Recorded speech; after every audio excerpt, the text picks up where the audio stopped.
Big Ray Hernandez, Jamie the Vet Williams. This is your next level wrestling review. Yeet! Presented by Hameen Media Group and ChannelAttitude.com. And we are NXT! I'm serious. I'm not going to sit back and take this fucking shit. I'm hurt and I'm old and I'm fucking tired and I work with fucking children.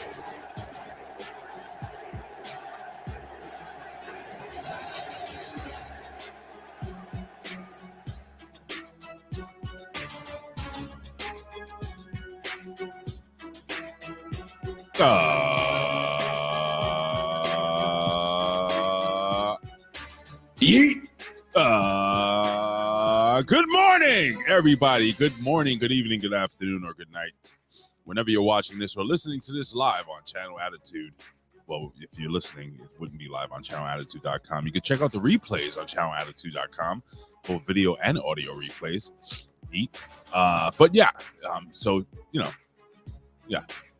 Anyway, ladies and gentlemen, I am the reporter, the people, the man with the plan, Big Ray. No, I'm not the reporter. What the fuck is wrong with me? God damn it.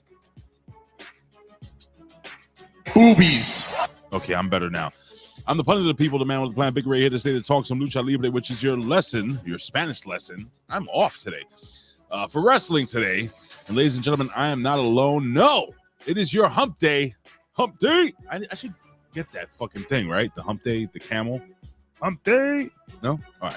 Anyway, you may be asking on audio, who is he talking to, ladies and gentlemen? Well, ladies and gentlemen, I am talking to my co-host. He is the one. He is the only. The Vet. He's a Rip Rogers guy. Yeet! The Vet. Vet. Rip Rogers guy. Ladies and gentlemen, he is a Rip Rogers guy. It is the Vet. Jamie Williams. What's going on there, Chief? Jay Strong. Oh, I think I speak for everyone when I say yeet. Yeet, yes. Well, let us hope that the internet does not yeet me off the program this week. That's right. You got bumped off last week as well. I did make a strong comeback, though. Yeah. Billy Ray just like fucking dragging his ass. Had no idea what we were doing. Just came on to be a friend. But never fear. This week, AEW Dynamite is here on the Weather Channel. Anyway, good to see you, buddy. How you feeling there, man? I'm feeling good. Me too. Other than having to watch NXT, but other than that, oh come on, good. Jesus fuck, Vet, you cannot tell me you didn't enjoy the show. It was fun. I guess we'll just have to find out later. If I remain unyeeted, you will hear what I have to say about this show. So much to talk about this week. What do you guys want to talk about? We got WWE Hall of Famers. We got some news here. We can just discuss people suspended. We get to travel in the time machine. I think I have the keys over here somewhere. It's fine. And then of course we will review NXT Roadblock. We're on the path to Stand and Deliver, which in my opinion is a horrible name for a fucking pay-per-view. Do you agree, or conjures up Edward James Olmos memories, right? God, what was the name of that movie? Oh my God, Jesus Christ, guys! Can we just acknowledge it? Was it Stand and Deliver? Is that the name of the movie? Really? Yes. Why the hell else would I say that? I like when Edward James almost breaks into the classroom. He's like, they used to call me Crazy Joe. Now they call me Batman. Right? Remember that? I think that was a different inspirational high school movie from the late 80s. Like Bel Air. Remember the kids, the black kids singing in the bathroom? Bel Air, we love you. Anyway, Okay, bet you can laugh. It's fine. Sometimes I'm funny. Boobies. Speaking of boobies, big shout out to my friend, my sister from another mister, the co-host of the A Show, who was on the Pierce Austin show. That was cool. Too short. I feel like they could, Pierce is like, yeah, I could talk to you forever. Did you get a chance to listen to it yet? I don't know. Oh, I haven't had a chance to hear it yet. It's Very in good. my listening queue. It's very funny because I've actually found I've been working with April now like 2 years or more than that, whatever it is. And Did you learn something? I learned something. Yeah. Because it's April. I've actually had people, how do you like working with April? Does she really have her top off while you're not doing the show? Yes. She's absolutely naked. Every show. Sometimes I want to click that live button, but I want to get bumped off. So so the show itself is top full. Right. But off the air it's top less. Right. Like literally, like as soon as we click off that thing, shirt comes off. Whoosh. Right. But it's not like a weird thing because we don't have that relationship. We're just, it's like, if your brother takes off his pants in front of you, you're not gonna want to suck his cock. It's like weird. Yeah. I mean, there are categories for that, right, that sort of thing, but it's more like stepbrother, right? Yeah, right. Yeah. Well, Colin would be more like a stepbrother. He can't help it. He wouldn't know what to do with himself. Anyway, it's fine. But anyway, you get in a fight with people from Fightful on Twitter. How about that? Oh man, that is so much fun. You got that chick. I saw the tweet.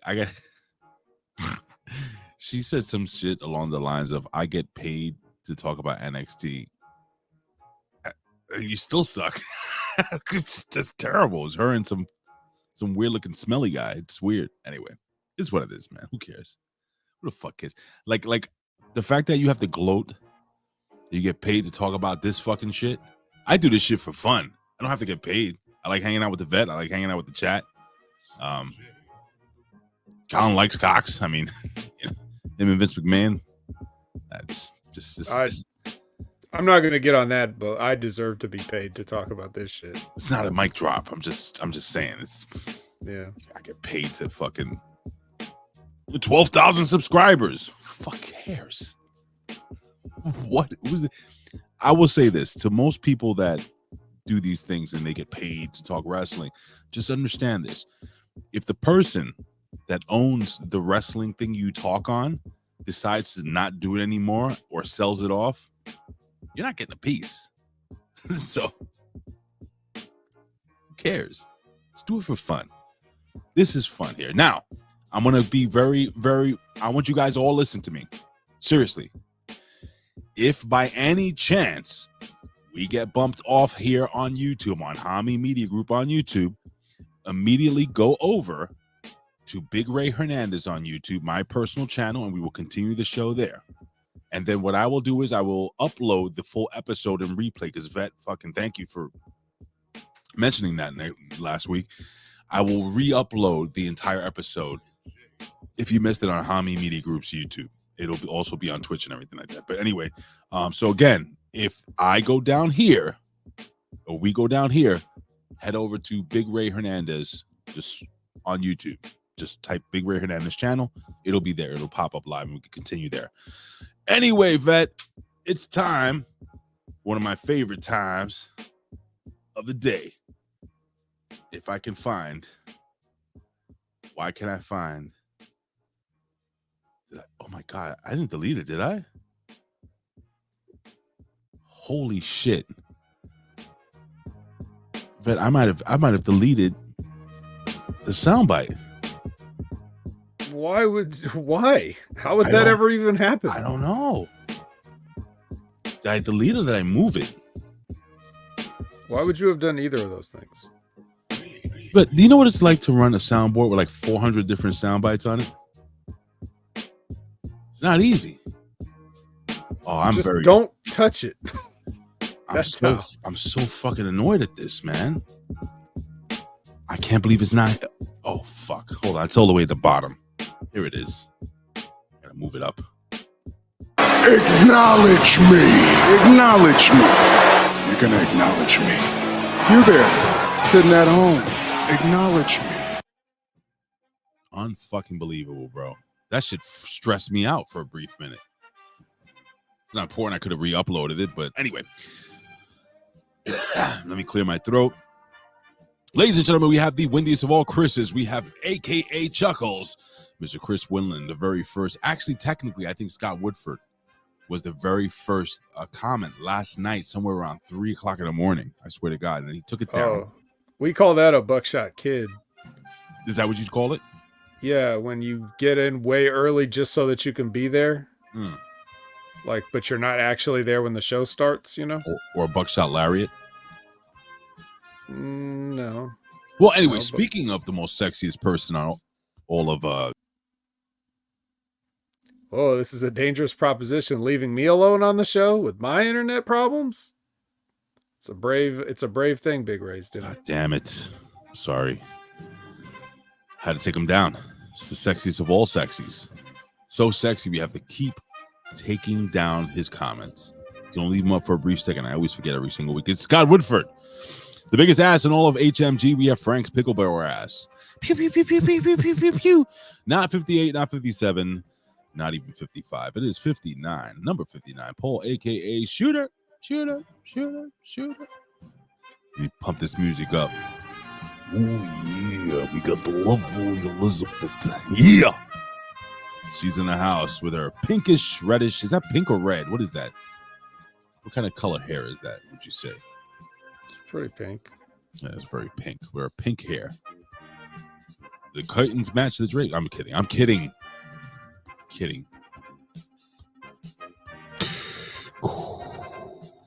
I have your father's brother's sister's cousin's former roommate. What does that make us? Absolutely nothing, which is what you will be, Darkside Caster. Darkside Caster is in the house, ladies and gentlemen.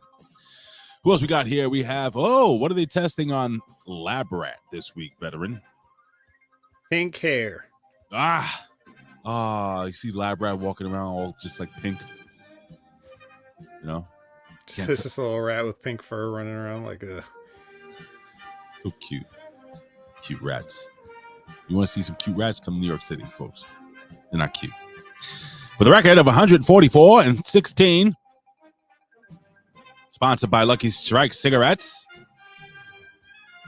It is the dancing one, the handsome one, the slashing one. Handsome, dashing, slashing Dan Heffern. He's in the house, ladies and gentlemen. What else we got here? We have the master and ruler of the world, Zane Vicious. And also with a record of 122-16. Same amount of losses. What's an old brand that doesn't exist anymore? Sponsored by Moxie. You ever drank Moxie? That is oh my God. It's a soda. It's like an old soda that when Al Robinson was boxing, Jesus fucking Christ. It tastes like this old man that I got offered some in Salem, New Hampshire, and I can still taste it today. It tastes like fucking wet rubber. It's disgusting. Ugh. Have you got your J12 shot today? You got boosted with J12? You gotta get one a day. Okay. Yeet. I raised you a yeet with your yurt. That's a New York thing right there. So I know J12's from New York. Yurt. Right? You know what's up. All right, what else we got here, ladies and gentlemen? We got Cold-Blooded. I left the XXXX out. We have former enhancement talent for the WWE. Legendary enhancement talent, Jose Luis Rivera. He is in the house, ladies and gentlemen. Thank you for joining us here. Who else we got here? We have all the way from Israel. He is the bomb. Well, the bombs are going off probably out just this back door. It's Aaron Ben Shlomo, the king of WWE 2K24. Can't wait to see what you've done. I will. Yes, I will. And oh yes, I will force my son Aiden to create me as a creator wrestler. He's done it so far twice. It's pretty good. Anyway, what else we got here, ladies and gentlemen? We're gonna scroll down. I feel like we've no. Who am I missing? Oh, of course, somebody who's magnanimous, somebody who's effervescent, somebody who's absolutely glorious. Professor Jabelo de Cruz. He says, I get paid in Global Force gold bars thanks to Bin Amin. Your law.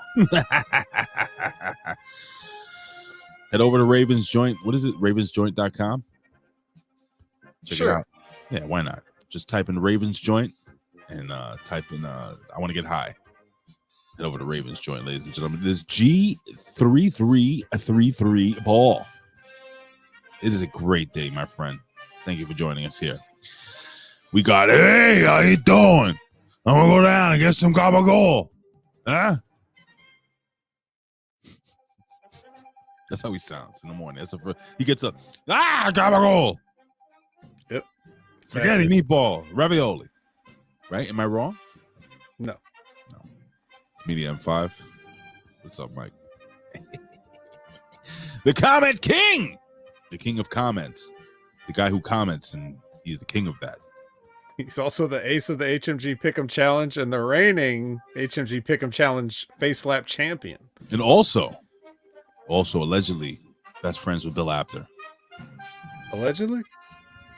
I cannot confirm or deny. Okay. It is Todd Brantley. What's going on, buddy?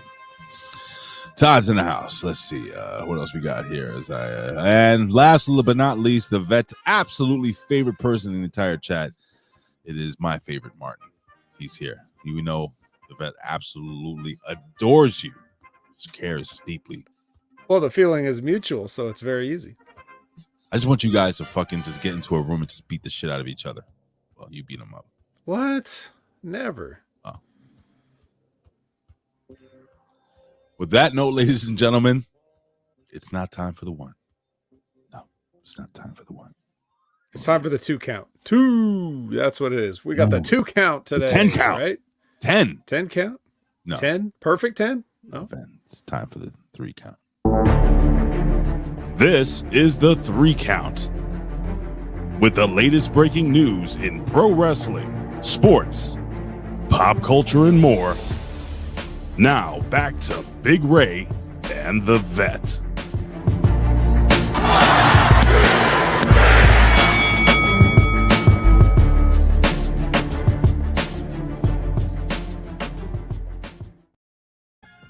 Oh, I might want to cut that music off.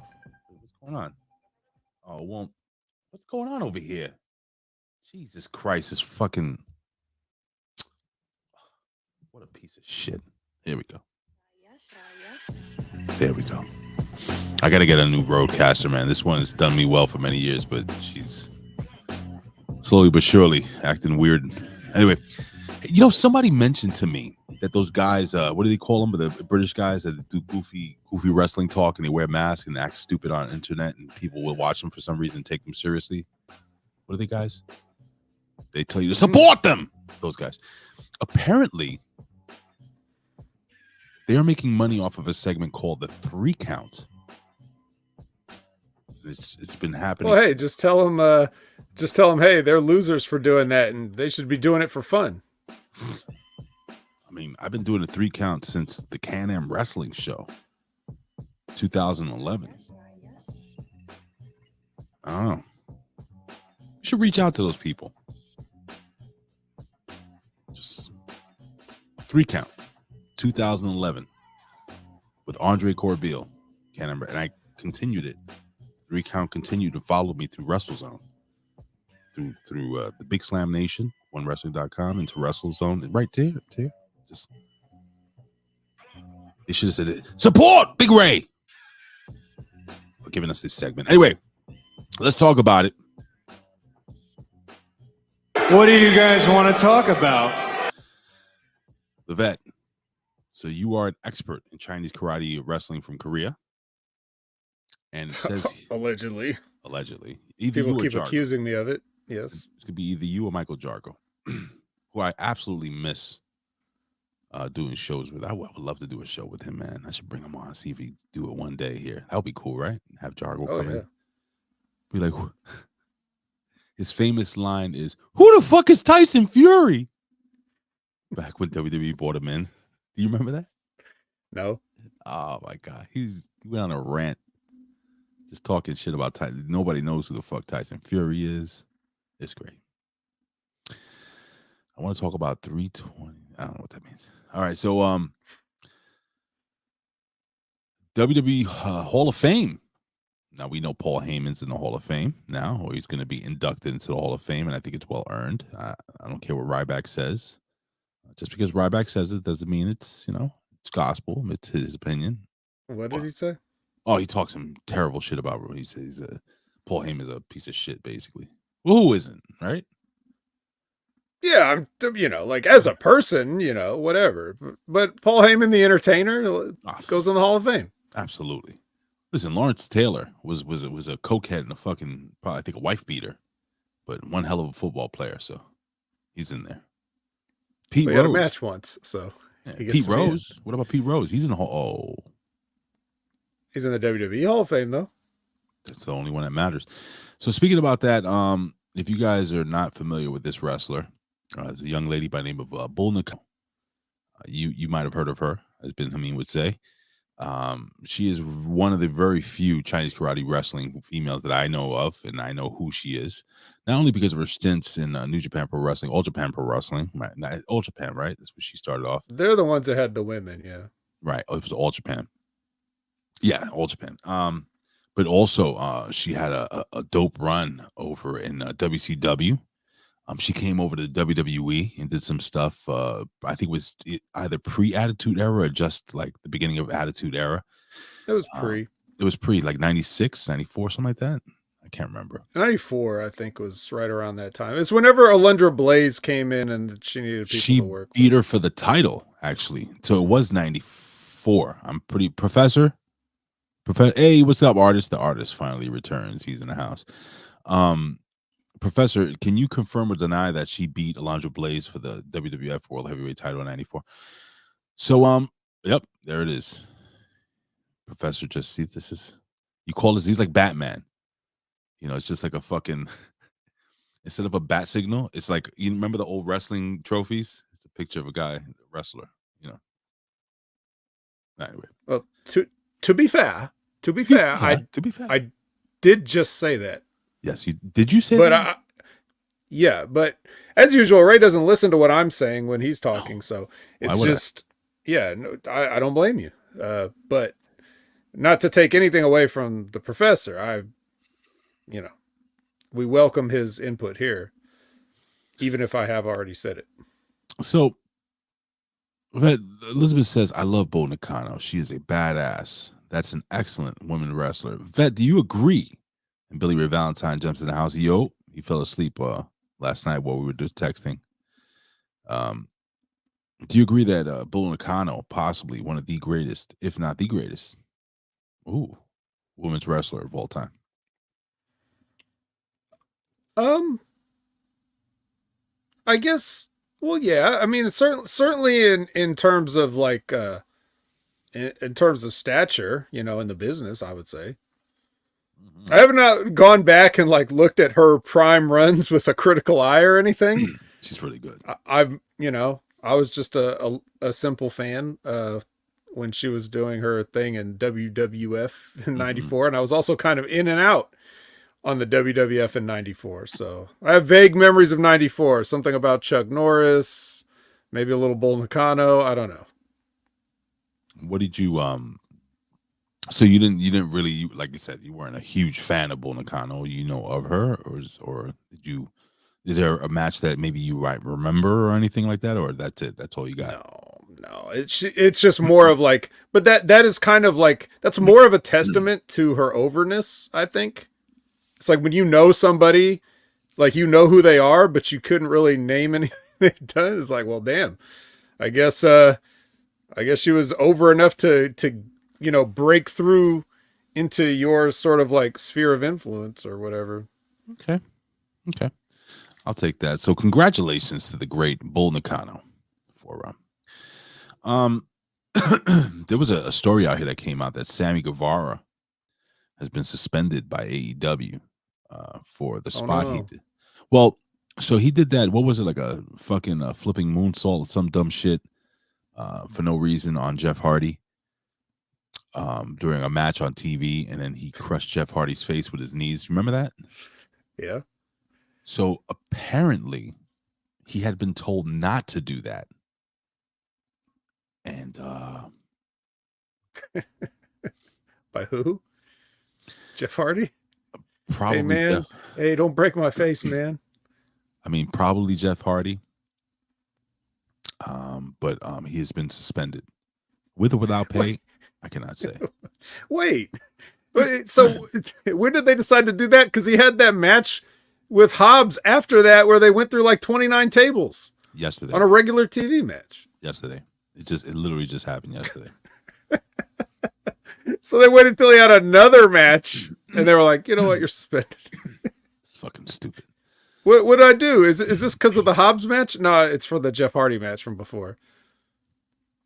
You had your opportunity, Vet, to talk about Sting's last match, correct? Did I? Because I know you don't like to repeat yourself. Because I wanted to. Yeah, did I talk about it? I don't remember. I don't remember. I don't think he did much, if you did at all.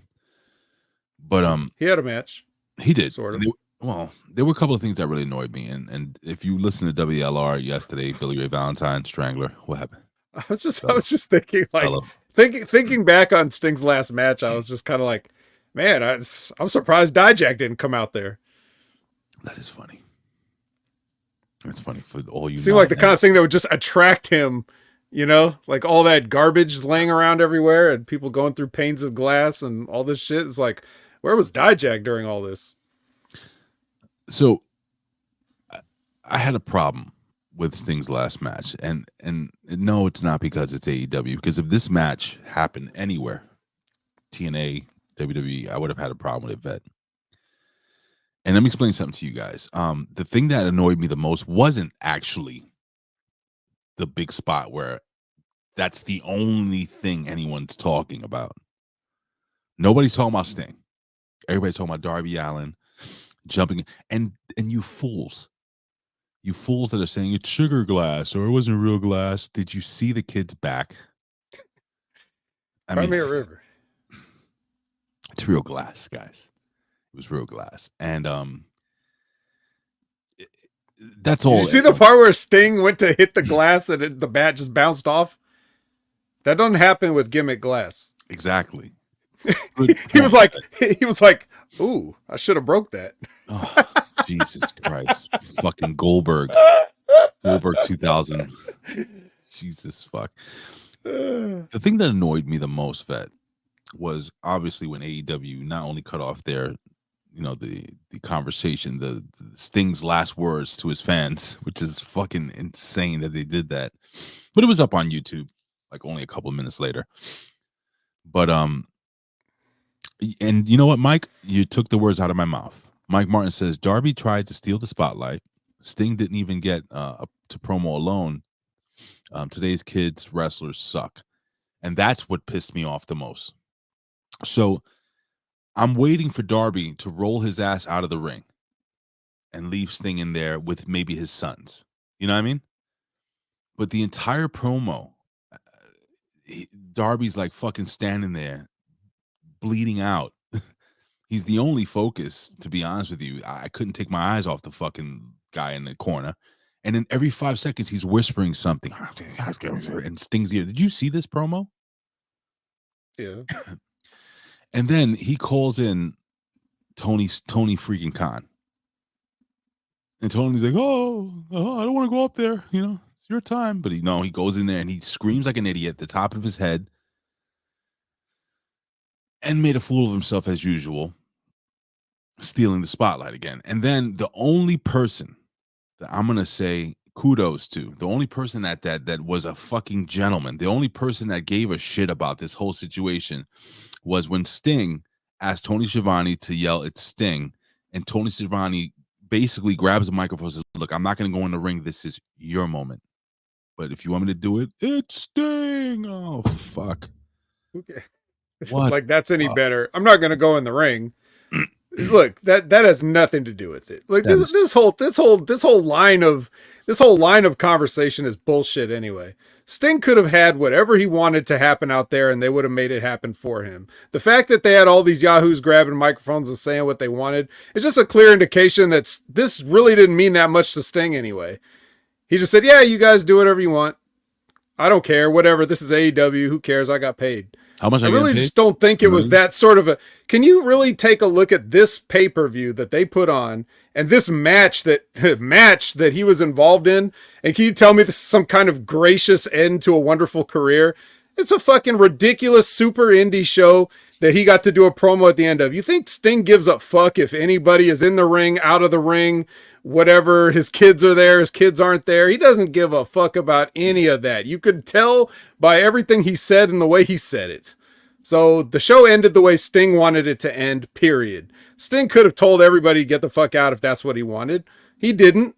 So that means he didn't want it. It means the show ended how he wanted. Now, they didn't have to cut off the feed like they said, or maybe they could have shaved some time out of those previous long-ass matches so that we could have had enough time for him to, get all this stuff in before they cut the feed off. But, whatever.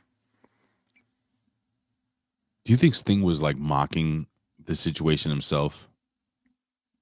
Like, oh, fuck, this is so stupid. Like, that's why, like, I saw that in his eyes when he called Tony Schiavone to yell at Sting. Yeah, everything he says kind of sounds facetious a little bit, doesn't it? Right, exactly. And not that he's like necessarily, it's not that he's directly shitting on it, but it's just that it's not that serious. Like this is a job, this is his payday, he had some fun. I'm sure the match was fun for him, getting to do that, knowing as old as he is, like that he went out there and was able to do all that stuff. Like, it's probably pretty satisfying. Probably feeling yourself a little bit. It was good. And congratulations to Sting. I don't want to make it sound like I'm shitting on Sting. I'm just thinking Sting has seemed like he's been pretty over it for quite a while. Right. So even before he came to AEW, even back in TNA, it's just like, yeah, sure. Whatever. I'll do it. Sure. Pay me, like that kind of a true pro wrestler businessman attitude.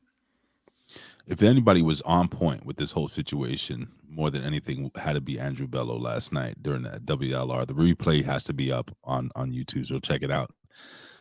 Strangler, Billy Ray, and what is it? What did Aaron Ben Shlomo say here? It says, yeah, even he said it. He says, I saw your show for the first time. I just wanted to say it was a great show. 3 a.m. Oh, okay, good. He's putting over Billy Ray Valentine. But yeah, it was just a very odd, weird, goofy way to send off somebody who I was trolling Billy Ray and Colin in the chat saying this thing sucks and he's the worst and Jim Hellwig was better than him. But I actually used to love Sting a lot when I was a kid, like Surfer Sting. And one of my first, I think big memories, I remember watching him when he was, because we used to get feeds from everywhere in New York City. So I watched him with Jim Hellwig as a Blade Runners. And I remember reading the After Mags and checking that out and then seeing him come over to the NWA and stuff and his feud with the Four Horsemen, which for me was like one of my favorite things. And when he finally got to win the NWA World Heavyweight title, so on and so forth, the Road Warriors turning on Sting, because Dusty Rhodes didn't show up. He was at a benefit for the children. So Sting has had one fucking hell of a career. People though, they talking about Surfer Sting, right? They talk about what is it, Crow Sting, NW Tomato Sting. Yeah, and Tomato Sting. Why not him? A Joker Sting. You know what Sting they totally fucking forgot to mention? And one of my favorite Stings of all time. Which one? What's that? What am I doing? What is that? What are you doing? It's the Fortune Sting. Fortune Sting. You don't remember when Sting was part of one of the most underrated factions in all of wrestling? Booker T, Scott Steiner, Sting. That's the Main Event Mafia. You Yeah, whatever the fuck. The main event mafia. Fortune, Well, I can see it made a big impression on you. So what else do we got, Ray? Main event mafia Sting was fucking dope. Who else was in there? Samoa Joe, Kevin Nash. I mean, seriously, guys, go back and check out the main event mafia. I'm glad you called me on that, bro. That's hilarious. Wasn't he just Sting just standing around with all those guys being Sting? I bet it was like what was different about the main event mafia version? They were all main eventers. Oh, so he wasn't a main eventer at any other point except for that. Okay, got it. Of course not. Duh. So I think that was one of the most main event mafia was great. You damn right. You damn right they were great. Come on, throw one up here, guys. Everybody in the chat, throwing them up in the chat. Hit the like button, please, and can you fucking share this? Subscribe to HMG.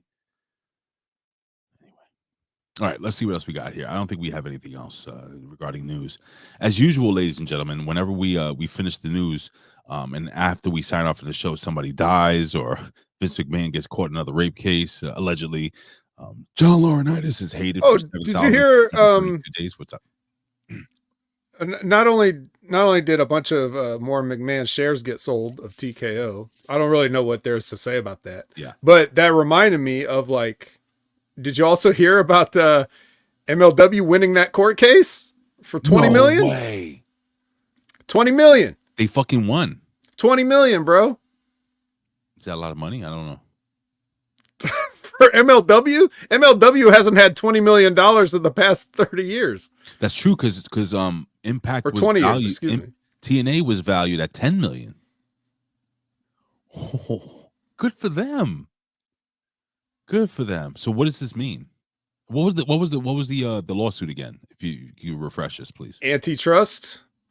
Like that the WWE is specifically blocked them from getting certain TV deals and stuff like that. Like using whatever their influences were with networks and stuff to make sure MLW and people were like, why would the WWE small time, with MLW, why would they even care about MLW? Why would MLW even be on their radar? Well, because Court Bauer used to work there and they're fucking petty. That's why. So there you go. Good for them, man. Good. Who's BJ Whitmer? That name rings a bell. So one fucking guy that was he was in Ring of Honor a lot, and he have something to do with some domestic dispute recently, and 5 years probation. Good for him. And last but not least, Jack Perry joins. What is the House of Torture? The fuck is that? I don't know. That's probably a spoiler from last night's anniversary show. New Japan show. Yeah, 52nd anniversary show. I thought maybe you knew already what it was. But apparently he joined this faction. The House of Torture is it's a stable of extremely boring wrestlers. That the House of Torture is their role in relation to the audience. So he's the perfect fit for them. Holy shit. I had no idea. That kid that wrestled last night in the squash match, Uriah Connor. What was it? Connors? Remember the kid? He wrestled the perfect 10. That's Finley's boy. That's his other son? Yeah, Brogan Finley. Why didn't he just name himself Brogan Finley? I don't know.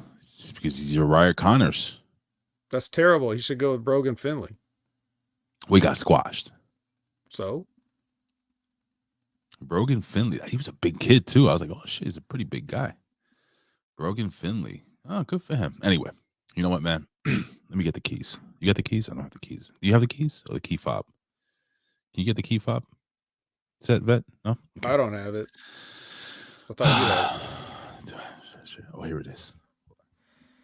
All right, ladies and gentlemen, it's time to go back in time to this day in professional wrestling history.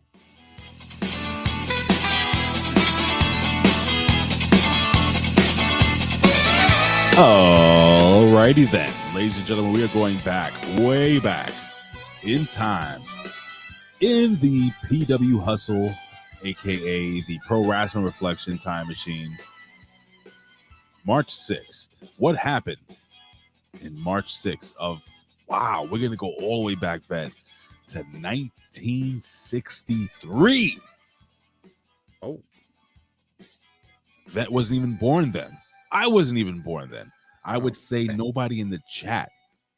Al Robinson and Dan yeah. Heffron had long since hung up the gloves. Yeah. And the sponsored robes. And those gloves, the ones with the thumbs that you could just stick in your opponent's eye. In 1963, they were the Mickey training the next generation. Who's a tall Ace Austin with Mickey Mouse gloves? Matt Taven. Matt Taven. Every time I see that motherfucker, I cannot ever think of anything else than tall Ace Austin with Mickey Mouse gloves. Anyway. So let's go back 1963 at the WWF Washington show in Washington, D.C. Buddy Austin and George Scott. Oh, I don't know. Became the new. I know who George Scott is, though. Okay, good. I don't. Became the new WWF United States Tag Team Champions after defeating Buddy Rogers. You may have heard of him, and Johnny Berend in a 2 out of 3 falls match. I had no idea the WWF had United States Tag Team title. Secondary tag team title. What? And people have always been talking about too many damn belts. My favorite United States Tag Team Champions had to be the Midnight Express. Anyway, let's go to 1970. Still, the Vet and Big Ray were not born yet. We're not that old yet. Freddie Blassie defeated Rocky Johnson to win the NWA America's Heavyweight title in Los Angeles, California. The Vet, he's smiling here. Why are you smiling, Vet? Big fan of Freddie Blassie? These fucking championships. Fucking Americas. What? Not the Western Heritage States, Western States Heritage Championship. Do you remember the NWA had the United States title and then they had the National Heavyweight Championship? Yeah. What the hell is that? What nation? Jesus Christ. Hold on. 1963. I was -9 years. Okay, I had to do that. Don't make me do math. G-Ball says he was 1. Bullshit. You're not that old, bro. You look too young. Elizabeth says, don't let TK hear that. We'll get more belts in AEW. Does Turner own another station that they can make a belt out of? The Weather Channel. The Weather Channel Championship. The Cartoon Network Championship. You can only defend the title on rainy days. Whatever. Oh, boy. This is oh, man, this is going to be tough for me. It's 1972, Vet. New Japan Pro Wrestling. Founded. What? Oh. Founded. Was it founded in 72? No. Was it? Yeah. Oh, shit. Well, it holds its first ever show in Ata Ward Gymnasium in Tokyo, Japan, called Opening Series. On the show. Oh, boy, here we go. Tell me if you know any of these names, please. Okay. All right. Now, this is, I know this person because this is actually Billy Ray Valentine's grand uncle. El Furioso, the Furious One, defeated Tatsumi Fujinami. Hey, oh, you know Tatsumi Fujinami? That name rings a bell. Oh yeah. What's this? Ivan Kamarov defeated Osamu Kido. Anything? Okay, here we go. No. Koji Kai defeated who became later the Brooklyn Brawler, the Brooklyn Kid. Oh. I made that up. I don't know, but it's the Brooklyn Kid. I'm assuming. What the fuck is this? Inca Peruano? Okay, that makes sense. Versus, oh my God, Katsuhisa Shibata. This ended in a double count out. Jesus, these fucking names. Kotetsu Yamamoto. Does it ring a bell? And It sounds like it should, doesn't it? it should. And Toyonobu defeated Jim Durango and John Durango. Who? The Durangos. The Durangos in a best 2 out of 3 falls tag team match. And finally, this is the main event. This is a pretty dope main event. Carl fucking Gotch. Remember with Dan? He did a commercial. He did a hair grease commercial with Dancing Dan Heffron. Mm-hmm. Defeated. Homemade, yeah. Defeated the great Antonio Inoki. That's right. A rare job from Antonio Inoki. And if he's going to job to anybody, it's going to be Carl Gotch. Hi. And that was that event. I wish I would have been there. No. In 1994, now we were all born then, at ECW Hardcore TV taping at the ECW Arena, the Public Enemy won the ECW World Tag Team Championships with a victory over Kevin Sullivan and the Tasmaniac. Any thoughts on the Public Enemy, Vet? They seem to have been, somewhat liked, by wrestlers. Well, not 2 wrestlers I can mention. Certain ones, yeah, but in general, people like the guys. I don't know if they enjoyed working with them, but Elizabeth they're both no longer with us, right? Public Enemy. Are they both Johnny Grunge and Jimmy Steele? Whatever the hell the other guys. Rocco Rock. Yeah. Oh, Elizabeth, do you want me to just pull up a name of old New Japan Pro Wrestling names? Just read them off. I try. But yeah, man.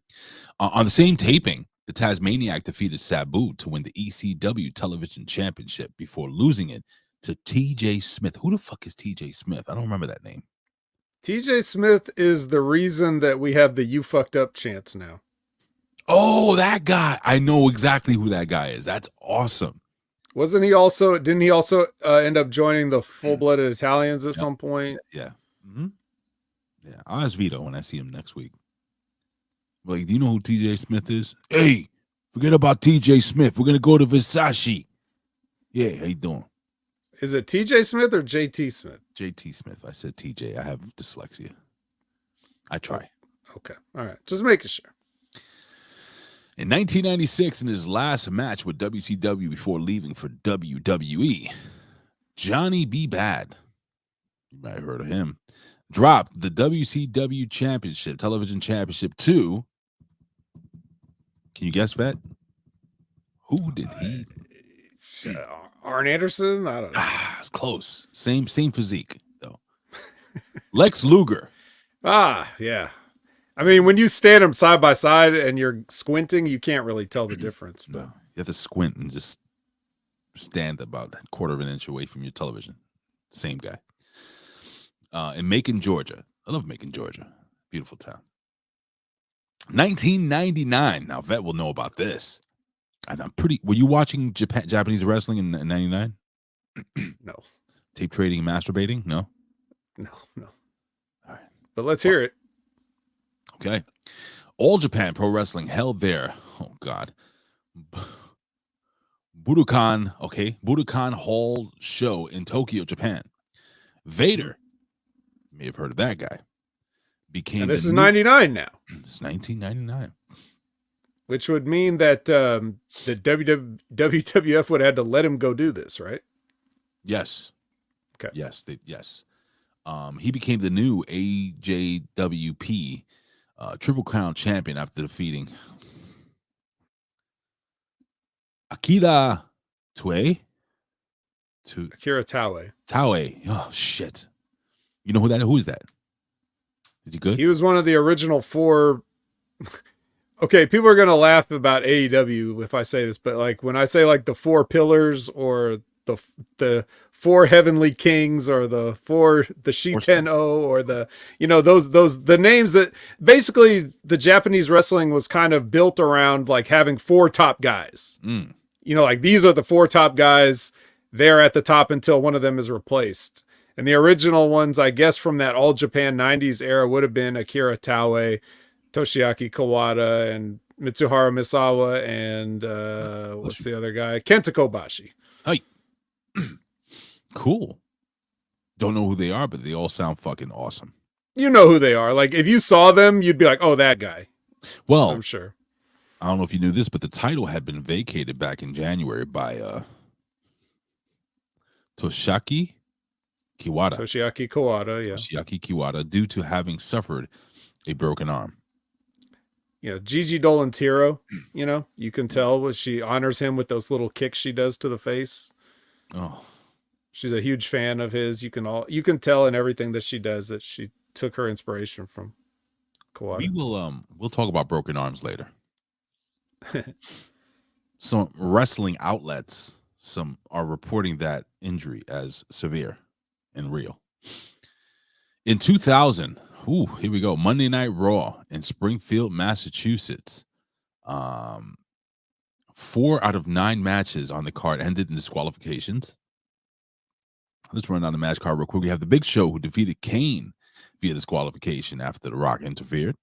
You have the Road Dogg and the X-Pac defeating Too Cool, Grandmaster Sexay, and Scotty 2 Hotty via disqualification after Kane interfered. Rikishi defeated WWF champion Triple H by disqualification after Triple H hit him with a steel chair. What happened? I was just sad that Rikishi didn't win the belt. Yeah. You think he could have had a run?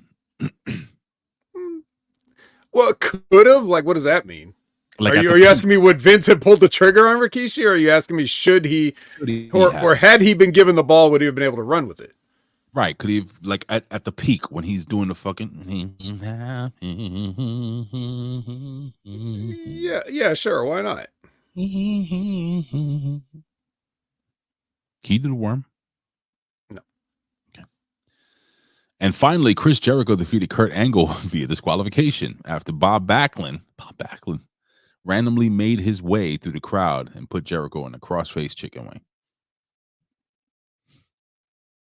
2004 CZW, you may have heard of that company. Overdrive was held in Philadelphia, Pennsylvania. Main event. It was the Messiah defeating John Zandig.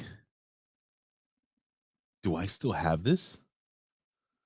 You know who Zandig is, right? See the guy that... Oh my God, what the fuck just happened? What do you mean what happened? What are you, blind? Jesus!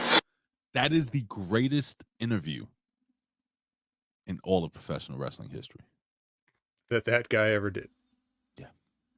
And they check this out. Messiah defeated John Zandig in a Taipei bed of nails match. Death match, excuse me. Yeah.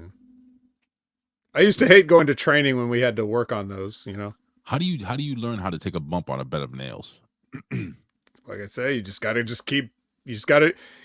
drag them out, just like you drag out the mats, you know, so that you can roll around. You got to drag out the Taipei bed of nails.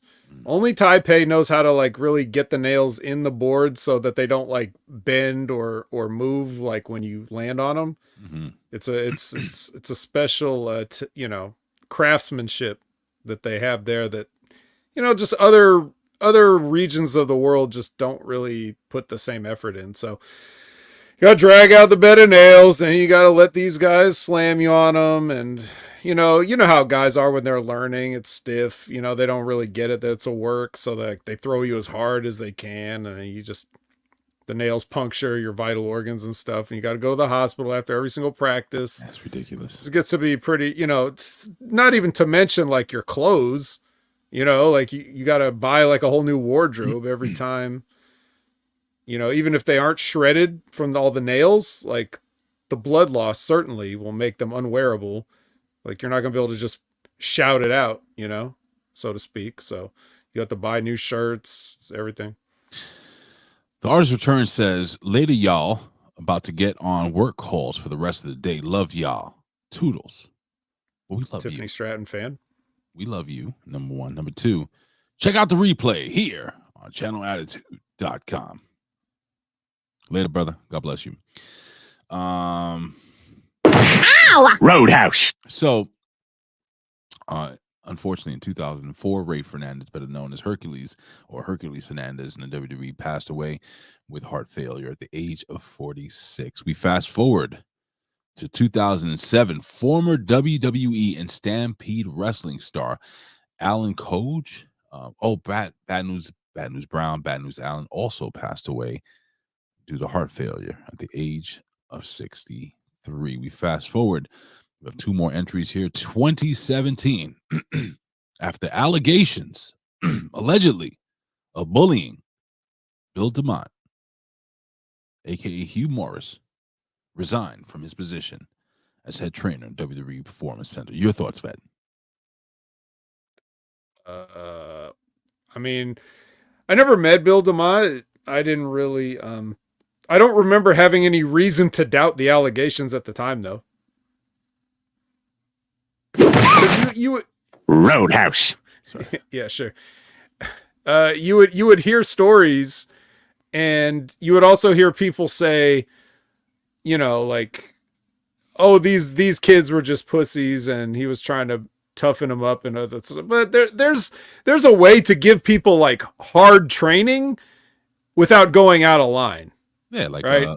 like Rip Rogers.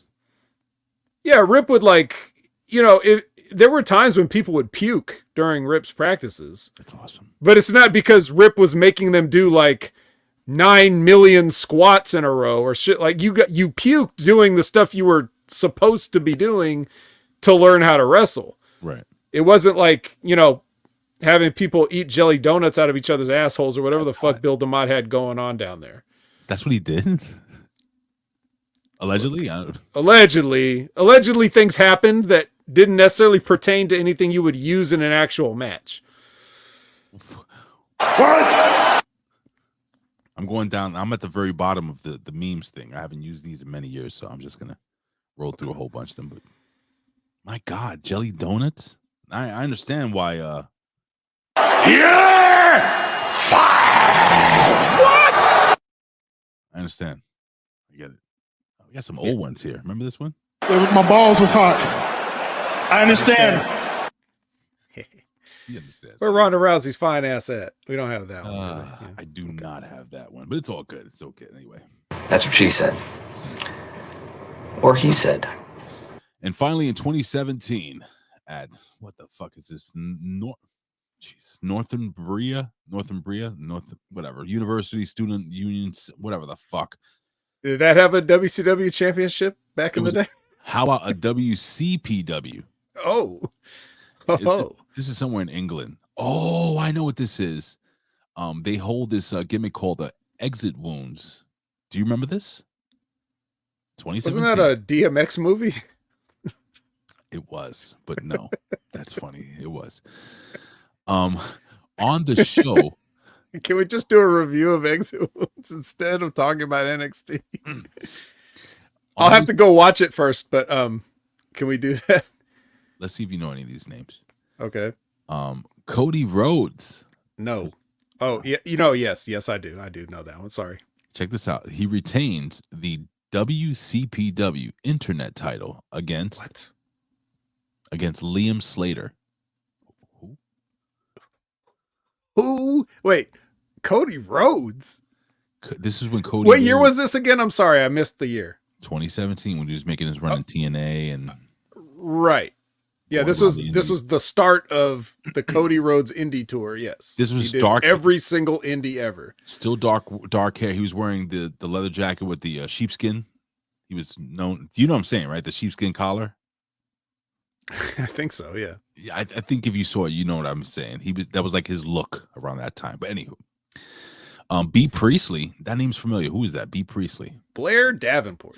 Ah, yes, Blair Davenport. B. Priestley defeated Kaylee Ray. May have heard of her.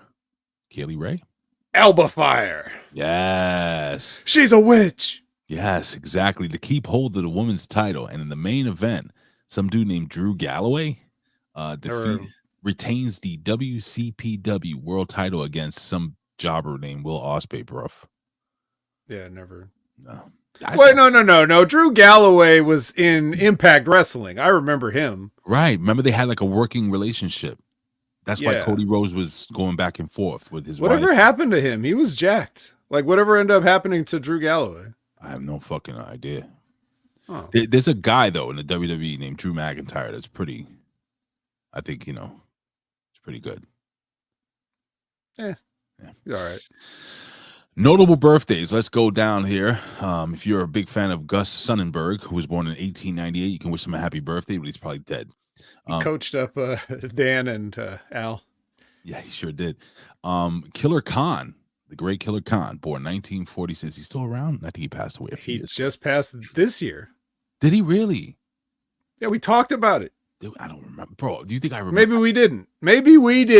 Maybe your thoughts on Killer Khan, right? Killer Khan memories, right? Killer Khan was, so when he came in, he was one of the guys, like the monsters they would bring in to fight Hulk Hogan. And I got to tell you, I loved Killer Khan's finisher. Do you remember what his finisher was? No. It was a well-placed knee drop off the top rope. And I loved the way he did it, so much so that when I was a little kid and I was wrestling, all right, so am I the only asshole that wrestled their pillow? I'm sure people wrestled their pillow. You could even call a wrestling buddy. It was kind of a pillow technically. Right. So I just mean, a wrestler-shaped pillow. I had 5-star matches. I had this big, almost like my size, like it was a dense, heavy pillow that my father's like, just use it. He's like, just use it. It was like a couch pillow, but it was huge. And that was my wrestling buddy. And dude, that was my finisher. I would go off the top rope, which was the armrest of the family couch, and just land that fucking knee drop. You see, Scott used his pillow. See, Colin used his pillow for something else. It had a hole in it in a glove full of Vaseline. Well, I mean, come on. Yeah. But anyway, Killer Khan was awesome. I thought Killer Khan was great. Masao Inu. Anyway, I'm sorry. Rest in peace. I don't know if he's still alive. Val Venus. Go on his Twitter right now. Tell him you're a member of HMG and that tell him you're a liberal. Tell him you are a staunch blue liberal who believes in transgenders. Just and say that, what are you going to do about it? I dare you. I'm kidding. Don't do that. Oh, of course. Shit, I don't have it. I don't know what I just Mr. Anderson. Damn, that nigga's he's my fucking birth. He's 1976. He's my age. He's my. By the way, you guys can. I'm gonna set up a PayPal so you guys can send me birthday gifts next week. Nah. And last but not least, 1979, David Flair, the worst rope runner in the history of professional wrestling. Can I say that? The worst at hitting the ropes. He couldn't even possibly be the worst, but we'll just say he's the worst we'll name today on this show. That guy, he was just fucking. I rewatched some of the old hardcore matches he had. The worst. Ladies and gentlemen, that was this day in professional wrestling.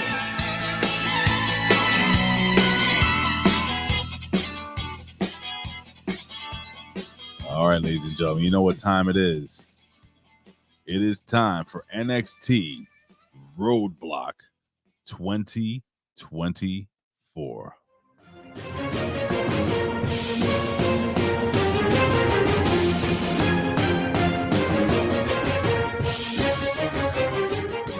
All righty, ladies and gentlemen, it is Roadblock 2024.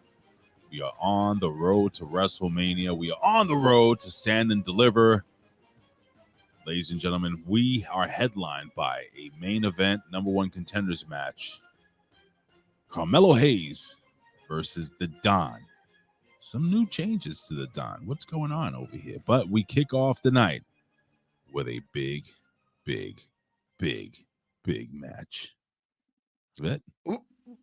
Yeah, it was first, what'd you think of the little intro thing with Pillman and his little car? And I loved it. It was your favorite? I thought it wasn't my favorite, but it was cool. I liked it. Okay. I know which one. You liked all-timer, you probably like that big barbecue one they had, like for the Great American Bash or whatever, like last year. That's probably your favorite with the pool. If you remember, that's just a rehash of what they did in 1990. I forgot whatever the fuck. I think they did an in your house thing, and they but well, it's still your favorite. Nah, this one was pretty good. I thought it was good. All right. So we're gonna open up the show with Sting's last match. No, we're not. Please no. I thought it was. No, it's just an Asylum match. Which Asylum I guess just means cage. It's a cage match. Cage match with stuff in it. A Full Metal Mayhem. They put stuff in it. Yeah, Mitch was not there. The Plant. Yeah. How do I remember that? Because there's only one Mitch that would be in an Asylum match. Rest in peace, Mitch. Yeah. So yeah, it's of course, since there's garbage all over the ring, it's Dijak, and he's going to be taking on Joe Gacy. And as this was going on, like, you know, as I see that they're opening the show with this, I'm like, sure, let's just burn the crowd out right away. Let's get all of this. They got everything. Let's not save anything for anybody else that has to have regular matches for the rest of the show. Let's just get it all out of the way. But you know what happened in this match, Ray? At some point, Dijak reached up and pulled down a kendo stick, and that, you know what that means. You disavowed this match never happened. That's right. It's disavowed by me. So this one's all you today. So did it happen before or did it happen after the giant moonsault? Did you see the moonsault? Sort of.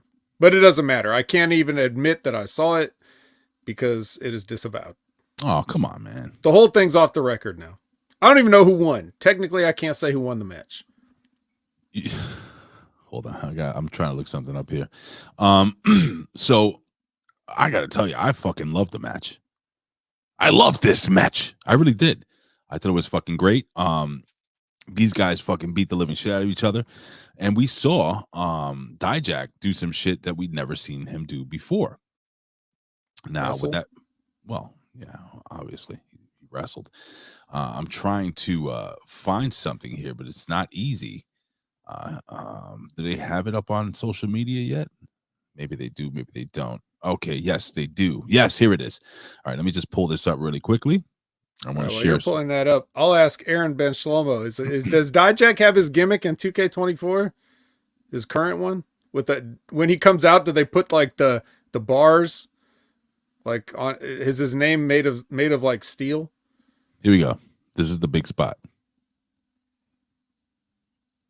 Look at this. People are like, are you fucking kidding me? Is he going to Sammy Guevara, this guy? Nope. He did that shit. He landed that shit clean, bro.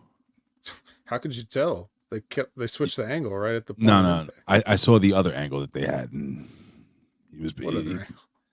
You know, the other angle. The other one. Look, take it one more time. Tell me if that wasn't well done. That's pretty good, bro. I mean, no one ever said that he wasn't an athlete. No one ever said that. This guy's been moonsaulting people for like 10, 12 years. That ain't the point. Okay. The point is, well, I can't say what the point is because I disavowed this. So believe it or not, Donovan Dijak hits his like reverse CM Punk gimmick finisher, like a GTS. What does he call it? I forgot what he calls it, but he hits it. Your eyes. To feast your eyes. And fucking Joe Gacy just got back up like, oh, I'm fucking crazy. You know how like in New York City, how you can stab and fucking shoot a crackhead, but they just fucking keep coming. They can jump out of third floor windows and break their legs and still run on them.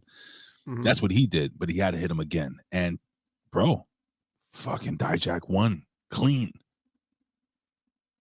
I like the spot.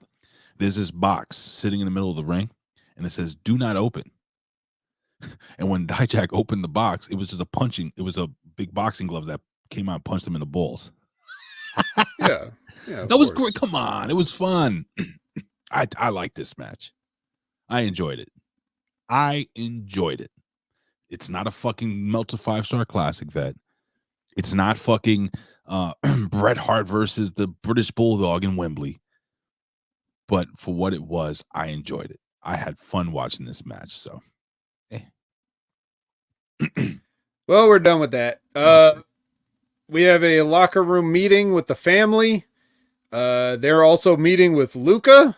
And basically Luca says he's in, so I guess he's now the mob lawyer. So no. And I pulled this up for a reason. As you see here, we have a chart. There's a mafia hierarchy. So if you can see here, there is the underboss. That's Tony Two Holes, right? Yeah. All right. So then we would have what's her name? She's one of the soldiers, correct? I think so. Yeah. All right. So he asked this guy to be his consigliere, which is basically like over the underboss. It's like his right hand man.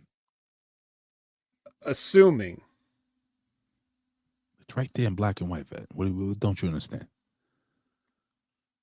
He's just a lawyer. Consigliere. A consigliere could be a lawyer, but a lawyer is not necessarily a consigliere. But he asked him to be his consigliere. That's weird. I could barely hear what they were saying. Well, that I just know that he agreed to do it. Right. And I guess that was the conditions. Like, well, as long as I'm not under this fucking guy's stacks. He said, and I quote, "I need a consigliere." And I guess they don't have to do La Cosa Nostra with the bleeding and the fucking card and shit and the candles. They didn't have to do nothing. They just shook their hands and that's it. He's part of the mafia now. Well, remember, this is these guys' idea of what the mob is. This is Shawn Michaels and, whoever writes for him. But what I did notice here is that Tony's still wearing the tracksuit, which I thought we were past that now that he's sort of evolving as a Don. A little bit. He's still wearing this. So Fallon Henley is talking to Osborne in the NXT kitchen. Mm-hmm. Riley Osborne, that is, explaining why Thea's been acting so weird, getting bad advice, she says. And then here comes B. Priestley, and she walks in and she gives her 2 cents on the situation. Now, here's what I didn't quite, I kind of missed this. Did this set up a match for later, or did she only come in to talk shit because they already had a match scheduled? She came in to talk shit. Okay. No match yet. Okay. Wolf Dogs on their way to the ring. Then Paxum and Lyra have a little talk in which Paxum gets a little more psycho. And then we get Chase U versus the Wolf Dogs for the NXT Tag Team Championship. I am sad to report. Oh, shit. That I heard that Andre Chase's father passed away. Oh no! This week. I'm sorry to hear that. So that was very sad to hear. But he's toughing it out, and he did his best. But unfortunately, they did not win the tag team championships. I will say, speaking from experience, if you have a great dad, it's one of the hardest losses you'll ever go through. So rest in peace, Mr. Chase U, Dad. What did you think of the match, Ray? You talking about the tag title match. Again, it's one of the matches that I found like I enjoyed again. The more I watched the two guys, the Wolf Dogs tag team together, the more I like them. I was kind of confused how the fans were booing Andre Chase and they Chase U. They weren't the fan favorites during this match. But they weren't necessarily following the crowd. They were still working babyface. They weren't working heel. It was a good match, a good tag team match. There was tons of action. I don't know. Are you looking for something? Like, are you asking me for a reason? Just, I wanted to get your thoughts on the match because I had some, but I was passing it to you first. Yeah, I don't really have anything that stuck out to me. Maybe I didn't. Okay. Because I did watch it, and I remember. How can I say it? I remember like enjoying the finish, Like I was like, okay, this is a good solid finish. The way they finished it off, Braun Breaker hitting the spear and everything. He throws one of the best spears in the business, in my opinion. I didn't see anything. I didn't. I actually have a problem with that. But before we get into the problem with that, let's. Oh, I did make a note, a mental note, and you brought it up. Remember how you were talking about on the, I think it was the Impact Attack, or I don't know if it was with Jimmy T, how there was a match this week on AEW. The referee didn't realize that he counted the shoulders of the person that wasn't the right. Kudos to the referee. There was a spot in the match where Braun Breaker tries to pin his opponent. I think it was Andre Chase, and the referee's like, "No, you're not the official guy." And he made what's his name? Didn't Baron Corbin like shove him off? Like I thought that was a planned spot. No, the referee told him. Like the referee's like, "No, you're not official." Well, even if Baron the referee Corbin told him, the other guy still came in over. So if that was him playing off the situation, then that was a good ad lib on his. That's part. what it looked like. That's what it looked like to me. So. And with their tag team gimmick where they kind of don't like each other, that actually works. You'd be like, "What are you doing, you idiot? It's my cover," Right. like that kind of thing. Number one, I guess if you're an NXT guy, Braun can only immediately beat you if you're on SmackDown. Okay, I see what you. You see what the problem is here with this? They're on the fast track on SmackDown to doing exactly what they did at NXT when everybody got sick of him. They're going to Rocky Maivia this kid again. It already happened in NXT, and they're going to do it again on SmackDown. He has to have a competitive match with fucking Andre Chase, but he can just put away Zion Quinn in 2 seconds. This is what he gets for doing that sexy boy dance. I told you his career was over when he did that dance. Well, speaking about careers being over, I just one more time before I forget, I just wanted to give a shout out to Sting. Okay. Sting? Yeah. Hashtag thank you, Sting. Ooh. Stingtazio. What? Anyway. All right, so but on that note, you said you liked the finish, but here's the thing. Andre Chase super kicked Baron Corbin. He super kicked him. And what happened after that? He fell back into a tag. And then what happened? And then Corbin hits his end of days. Yes. And then Braun hits the spear, and then Braun gets the pin. You don't have no problem with that. I don't know what. So Andre Chase kicks Baron Corbin in the chin, and the next offensive move that happens belongs to Baron Corbin. What was wrong with Andre Chase? Why did he just stand there and let a guy stagger into him and hit him with the finish? He was on the offense. He hit the super kick. He super kicks him and then just stands there and waits to take the finish. Who the fuck came up with that? Tony Khan? Exactly. That's exactly the kind of finish you would see on Revolution. You want to play this?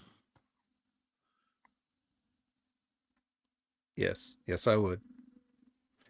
That's the last time that you could just choose like an intergender match. Like you could just have Trish Stratus against Randy Orton if you wanted. Was that the last one? Did they take that out in 2007? Yeah. Where the men had to wrestle the men after that? Or basically. Okay. Yeah, you could play this with me later. So what do you think? Is that Dwayne Johnson, the actor? It is. This is the greatest From game. the rundown? This is the greatest of all time. Sorry, I don't care what you say. What is it? That's in the wrong case. No. You're gonna get confused. I know. I have mixed up the cases. I have it in there. Greatest fucking. I could play this shit today, and just have like multiple seasons with this thing. It's such a great game. I really want you to play 2K24, bro. Why? I have it here. What do you get out of me playing it? Because I want to hear you. I want to see you on Twitch do it. That's why. I will bury it the whole time. You might enjoy it. This game sucks. All right. Kelly is interviewing Mello now. What I took away from this is that Mello says, I'll win. Yes. He's got a bunch of black guys now. He's like, well, I'm not taking a chance. Okay. Did you notice they all look like hood black dudes in dressed as the Shield? Shield. Mm-hmm. Well, it's only a matter of time before someone realizes in one of these matches, like an Asylum match, it's like, why don't I bring a gun? Yeah. Hashtag thank you, Sting. Okay. Hashtag Spears walks. Mm-hmm. And then we get Spears versus, you said this is the Finley kid. I couldn't tell at this point, but there he is. This don't take long. Don't take long. And then he cuts a promo afterwards, and he calls out Ridge Holland. And he just kind of trashes Ridge Holland until Ridge Holland comes out. And then he beats the shit out of Spears, but Spears appears to be letting him do it. Mm-hmm. Like he wants him to hit him with the chair, and then all these refs finally come out and they save Sean Spears, even though he didn't want to be saved. He didn't want to be saved. He wanted Ridge Holland to embrace his true self. Yes. Stop lying. Embrace. What'd you think of that? You like that? I like that. I like that crazy gimmick that he's doing right now. Yeah. I just, you know what takes it out of me, Vet? Ridge Holland. Yeah. I wish it was somebody else. Does that make sense? But I would normally agree with you. However, there's one important thing you're forgetting. What's that, buddy? Ridge Holland is not any one of the 3 Gallus members. Which, just think, we're not seeing them. We trade 3 of those guys for 1 Ridge Holland. I think that's fair. I'll take it. I'll tell you what, man. Who was it that took them off of TV? Ridge Holland? Yeah, he beat the shit out of him. You know what, man? Just like he was about to do to Spears. I think that kid is over. Yeah, Ridge Holland's the new favorite. All right. Aaron Ben Shlomo, fire up 2K and start a Ridge Holland My Rise mode. Ugh. All right. Josh Briggs wishes Brooks Jensen luck against Obafemi. He'll need it. And then Dijak comes in and he steals Sean Spears' gimmick, basically, already. Like, Sean Spears has been back for 1 week and Dijak's already stealing his gimmick. Ooh. Because he goes, you're what did he say to him? He's like, you calling him your brother, but you set him up like this or some shit like that, like whatever it was. So it just popped into my head. That Sean Spears gimmick is the not Mark Jindrak. Is it Mark Jindrak? Sean O'Hare. You're thinking Sean O'Hare. Is the Sean O'Hare gimmick that, in my opinion, I thought without Roddy Piper would have been so fucking good if they followed through with it, man. I loved that gimmick when he's in the all white background with the whole black trench coat shit talking about. I loved it. And a little thing, what do you think he whispered into the ear of his opponent? Thank you, Sting. Thank you, Sting. Yeah, well, I don't know. What else could it have been? That was the only thing anybody wanted to say. Thank you, Sting. I wrestled your father. Yep. I'm gonna wear this for Halloween this year. This could be my. Are gimmick. you now? Yeah, that's a good. Well, you got time, dude. You could be quite svelte by the time October rolls around if you keep up with your. What's the progress, by the way? Where are you at right now? I really don't weigh. I do measurements now. Like I measure. I'm down. That's funny because you were really weighing there for a while. Did you see something you didn't like and decide to stop? No, because much like because I noticed I started measuring and weighing, and I was like, wait a second, my inches are going down, but I'm kind of like around the same weight. Even though the last time I weighed myself in, I was down like 10 pounds from the last time. So like it's been a month, and I was down 10 more pounds. So I'm close to, I'm like in the 270s now, like the low 270s. I started at 320. I think I can't remember. I have it written down here. But anyway, yeah, I'm down from a size 46 to a 42 pants. And the 42s are comfortable. I want to get down to like a 38 or a 40. and then I'll be No, good. I'll go for 38. You're gonna want 38. I went down from a 3X t-shirt to a 2X, and the 2X's fits me nice and loose. I'll never be able to wear a 1X. It's too, like, my shoulders are really wide and my arms are big. So I just don't like how there's no uniformity in clothes. Like one brand shirt, single X may not be the same as another, or like it'll be too wide, but it's not long enough or something, like just stupid shit like that. But anyway, that's neither here nor there.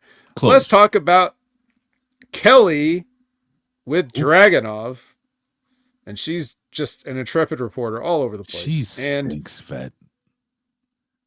She's terrible, that girl. Bro, they just need a cute girl to hold the mic. She's like this. whack, It doesn't dude. matter. I loved the other girl cares. before. No one cares. I care. Stax is here and Luca is here, the new conciliary, I guess. And they deliver the message to Dragunov, which was something like, "Hey, oh wait." Yeah, I don't even know what they said. What'd they say? That's what they said. Hey, yo, okay. Oh wait. Right, Let me see. It says Holland, Rich, Josh Briggs, Brooks Jensen, Dijak rolls up. What else did they say? I don't know. He says you're the next NXT champion. Oh, okay. He says when you're the next NXT champion, you can't be surprised by anything. But he tells Tony D'Angelo he's a man with a vision. He doesn't take anything away from Carmelo Hayes' athletic abilities, but he likes seeing him squirm. Channing Stax Lorenzo and Luca Cristofino rule. That's basically. I'm glad I didn't recap any of that. Yeah. Paxum and Lyra are now getting their tag team championship shot against Kyrie and Asuka. And I was like, finally, something I want to watch. Finally. And yeah, then it happened. Thea was in a pull apart backstage for whatever reason. They decided to cut to that in a little. It was a picture in picture, right? Like she was getting at it with Kiana, and I assume that was Izzy Dame, right? Yeah. Who else would be with Kiana, right? Mm-mm. And then in a match, like Lyra was making her comeback, and then something happened. This was like one of those like what is happening here thing. Everybody just froze up, and it just got real awkward and bad for a second. As good as it Lyra froze up like me and my internet sometimes. Like that's how bad it was. As good as Lyra is, as good as the other girl is, in the ring with the Kabuki Warriors, they were like a step and a half behind. I'll say that. Like you could tell, okay, these girls need at least, or Lyra needs at least another full year wrestling on NXT. She's good, but she ain't no fucking Kyrie saying she ain't no Asuka. Like those girls were. Yeah. I mean, you would know better than I, but you know, obviously the two Japanese girls were leading the dance and the other girls were having trouble following. And that's how I looked at this match. It wasn't a bad match, but it ended the way I thought it would end, where you have fucking Lyra make a mistake, you know, and hit Paxum. You know how this is gonna end, right? You know how old wrestling tropes. You hit it. I would think, but Paxum loves her so much. I would think she'd be begging for kicks to the face. You know, like I think that she'd be into it actually. But I mean, it would actually make less sense if they turned her because of something like this. But if you and see, this is where reality. Wait. Let me say this because. Sure. It wouldn't be because you kicked me in the face. It would be because you tried to mentor somebody else. That's where a character like this would want to turn, I think. That makes What do you think of that? Or a situation where Lyra is let's just throw out a name. Give me a baby face real quick. Another baby face. Thea Hale. You see Lyra hanging out with Thea Hale. Hey, you want to go grab dinner? And she doesn't invite Tatum Paxley, you know, and then they're at the fucking, restaurant just talking, having drinks, and you see Tatum Paxley looking through the window while it's raining. You know right. What I mean? Well, they're going to want to do something like that. Right. This is the same dumb wrestling trope. Like, Vet, I was just going to ask you, if you and I were, let's say you and I were in a tag team match, right? Let's say wrestling was totally real. Mm-hmm. And I hit you. Just we'll get there. You saw that moonsault earlier. I did. And let's say I mistakenly I went to swing at Billy Ray Valentine, but I punched you right in the face by mistake, right? Mm. And you're pissed off at me, but I said, "Look, dude," and I show you the video. Wait, would you need to? Wouldn't I have remembered Billy Ray Valentine standing directly in front of my face before you punched it? Maybe you didn't see it. Maybe there was a lot going on, but I show you the fucking replay on YouTube. The hat? Like he's got a hat? I'm like, look, dude, I didn't mean to hit you. Would you be like, oh, shit, my bad, dude? We hug it out and shit, or at least shake hands and keep it moving? See, this is a disconnect. I wouldn't let you touch me ever, but I get your point. Oh, I'm going to fucking hug you. I do understand what your general point is, though. Yeah, of course. In real life, it would be like that. I'm tired of seeing it in wrestling, and even as tired as I am of seeing it, they're still overusing it. I would think they should be tired of doing it, let alone me tired of seeing it. But, well, there's some hating going on in the chat for Lyra. Let's see, what's it? J12 says, you guys like Lyra? She's so corny and no charisma. And Retro Rocket says, Lyra, yawn. And then, Todd Brantley says, I'd smash Lyra, but she does nothing for me. So why would you smash her? Hey, he's the comment king. I'm not going to, I'm not going to tell him how to comment. Interesting. I don't know. There's a lot of people that are corny and have no charisma on this NXT roster. I mean, maybe Lyra doesn't light the world on fire, but I wouldn't say she has no charisma. She just has her own charisma. I do think Cora Jade has no charisma. She definitely has no charisma whatsoever. And she's trying way too hard. But if she's got a look that other people are kind of into or whatever, then that's fine. But anyway, after this, after they lose, Roxanne attacks. She finally has taken the full turn to the dark side caster. Mm-hmm. Yeah. And she does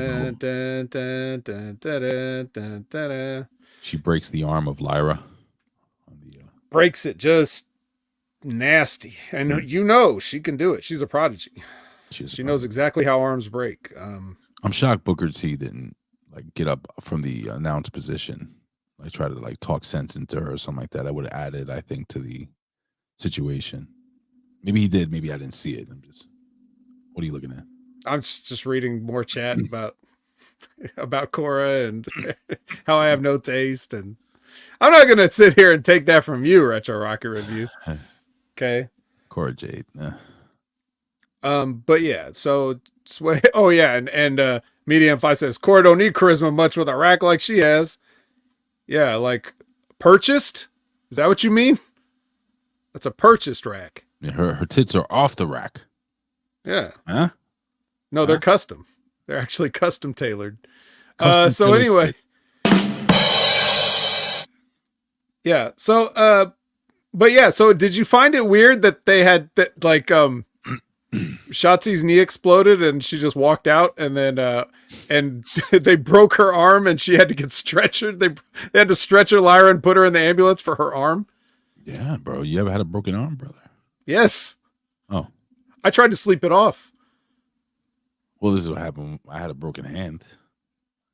I never went to the doctor. Did they stretcher you out? No. I can't walk, guys, my hand. I taped these two fingers together and I kept boxing the next night. I broke it over the head of this Dominican kid. Ah, you said you boxed the next night? Yeah, it was a tournament in the boys' club. Well, as we learned from Rocky Balboa, once your hand breaks then it numbs up. That's bullshit. You still feel you can just throw it. No. The movie told me so, right? That is fucking fake. I remember when I hit that kid, because I went to the body, boom. I went to the body, boom. And I went to hit him with overhand right, and this motherfucker, I guess I hit him too hard to the body. He ducked his head, and I hit him right on top of his head. Boom. And when I hit him, oh my God, I get the chills right now. I felt like fire go all the way up my arm to the back of my shoulder into my neck. That shit. And I lost the taste in my mouth. Ooh. It was so. And you hit him so hard you got COVID? Bro, I saw stars. I was like, oh shit. I just kept throwing the jab until it was only a 3-round fight. It was an amateur fight. But my God, that was the worst. And I just fucking taped it up. Fucking fought the next day. I lost. I couldn't throw a right hand. It hurt. Oh. But I never went to the the movie doctor. lied. I never went to the doctor. I'll tell you what though. I do what's the point? What's the point? Oh, the point is that I should have went to the doctor. I should have been stretchered out because I should have got this thing fixed. To this day, I still get fucking, what do you call it? Cramping and like pain, arthritis almost in this hand. It's not good. Well, I mean, I don't think being on a stretcher would have helped that. I think just going sooner would have helped. You know what, Jose? Hey, you remember that movie Tough Enough when Dennis Quaid had to fight in those like tough man tournaments? Yeah, of course. And he there was that one bald guy that whenever Quaid would throw the punch, he put his head down and he would punch it. Something like that. Yes. Mm-hmm. But the kid didn't do it on purpose. Oh. I just hit him good. Boom, right in the ribs. I felt it. Boom. I was like, boom, boom. And I went to boom. And no good. No bueno. My father knew too. He knew I broke my hand. He knew exactly the moment, right? He knew it. He's like, Poppy, you okay? I'm like, like, this hurts, Pops. We'll take a look at it later. We just iced it, fucking taped it up, and went the next day. That's it. Stupid, man. So stupid. Well, that's what we did back in the day. It's dumb. We just iced it. Oof. So speaking of no charisma and boring, Fallon Henley is here. She's having a match with Blair Davenport. Oh, shit. Okay. I got to be honest with you about something. Didn't watch it? This is your girl Fallon. No, I did. Like, it was on. Okay. But I said to myself, let me start making the A show them. So I really didn't focus. I mean, I watched the end of it. That's about it. Sorry, guys. Well, then you saw none other than Sol Ruca show back up to cost Blair Davenport. Nobody retribution on Blair from everyone that she ever hurt. Nobody knew who. Where's Nikita Lyons, by the way? She's fat. Nobody knew who the fuck this was. You noticed that, right? Right. Nobody. Is that Izzy Dame again? Bro, who the fuck does a handstand into a DDT? What was it that she did? She fucking cartwheeled out of the fucking crowd. What was that? I don't know. I didn't even see her. I just heard the announcer say Sol Ruca. So I mean, I'd smash. Did she get gimmicks? No, right? She's still flat chest. All right, got. Anyway. I didn't really see. Yeah. Usually, when a girl, I don't know if this is a wrestling thing, but usually when a female talent gets injured and they're away for a few months, they always come back with new gimmicks. So, but she was hurt. We saw it. Yeah, it's not like she's she's if I had to leave for surgery, I don't think I'd be getting elective surgeries too. But yeah, so there you go. All right, so Chase U's in the back and they're sad, and JC Jane is lecturing them on how she went to all that trouble to get them a title shot and they fucking blew it. And then Thea comes back and she's like, guys, I think I have a tag team match. And they're like, who's your partner? And she looks at what's her name? Hottie McHottie. What's the girl that just Jasmine? She looks at Jasmine. She's like, I don't know, you. She's like, I'm busy or something. And they just JC Jane said she was busy, but the other girl's like, no. Well, yeah, she said she had like a thing or something. I don't know, but whatever it was. That's fucked up. Who's gonna be Thea's partner? Oh, of course, it's gonna be wasn't it Henson? What's her name? Yeah, Tiffany Henson. Yeah. What's her name? Fallon Henley. That's gonna be her partner. Then she's gonna become a cowgirl. She's not a cow. She's gonna get a third job. She's already had a bar and a ranch, and now. What I'm saying is that our girl is going to start. Thea Hale.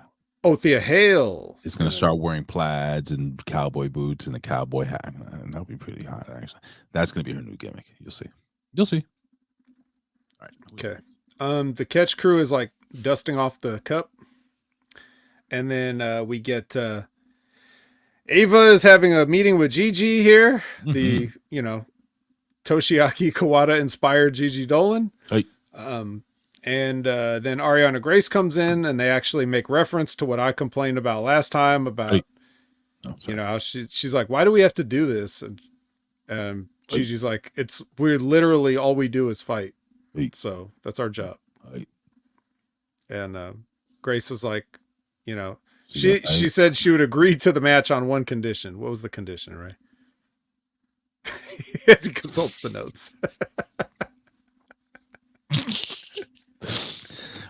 Were you still making the thumbnail at this point? I'm sure.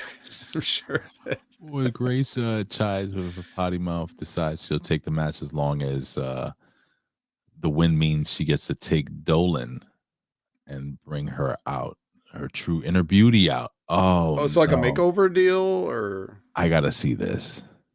You know what? I'll take it because I am so fucking bored with Gigi Dolan. They're like, maybe let's give this kid the rub off of Ariana. I could see that. Okay. By the way, I think our NXT review is the best. Well, who's even in contention? Well, the one that Colin was arguing with. Oh. Yeah, well. Anyway. Kelly's busy again. She caught up to Spears in the parking lot. He says some more, cryptic shit. Yeah, very cryptic. Just telling Ridge Holland, quit lying to yourself some more. You suck. Yeah, just something like that. Then we got the no quarter catch crew in the ring. They're going to be entering the tag team tournament that's coming up, I guess. The moment Chase, you blew it, they already decided to have a tournament, and they're going to enter it. They also mentioned that anybody can defend that cup. That's right. Yeah. The rules apply. Does that mean that? So if you go in the tournament, that first match could be a surprise, but then are they locked into that pair, or can they switch out throughout the tournament? Because that, I would complain if I was another team in that tournament that if they could do that. I'm not quite sure. I guess we'll find out. Okay. But then William Regal appears. Yeah, I kind of popped for that. Yeah, it's good to see. And the crowd started chanting like, "That's your son," or "That's your father." That's your father. Yeah, that's your father. At that moment, so what was the purpose of that? Like, what do you think they're going with that? I don't know. Is he gonna do the what he did in AEW with these guys? Is that what's gonna happen? He's gonna manage them and shit, you think? I don't know. I'm asking. Well, it seems like that would be I could see him like to do. Stop calling yourself Dempsey, you silly twat. Talking to his son. Can he say twat on TV? No, right? Probably not, but fuck. You donut. Donut. For some reason, British people, when they get mad, they call people like inanimate objects or food. You dumb kumquat. You stupid kumquat. Yeah, what's up with that? I don't know. Chef Ramsay does that a lot. Well, he's over, so. Chef Ramsay is also a fucking black belt in Shotokan karate. Facts. Which is just like not being a black belt in Shotokan karate. No, he's actually like a karate black belt. Like, yeah, whatever. Did you see when he had to take a wrestling bump and he was like, they stretched him out like I have not. They stretched him out like Lyra Valkyria. Are you serious? After the bump where they like a guy gets down on all fours and then you do the handstand and then just fall over. Uh-huh. Yeah, I guess he did that. He did not. Okay, fine. I made it up just for no reason. Oh my God, he did. I was just hoping that you would bring up Gordon Ramsay so I could say this and lie to you, but I have it here. Hold on. Hold on. It's like a 30-second clip. This is great. Here we go. This is Chef Ramsay taking a wrestling bump. You ready? Who are those guys in the ring with him, by the way? Anyway, here we go. Well, that's Axiom and Axiom's and brother. Axiom and a third Axiom. Here we go.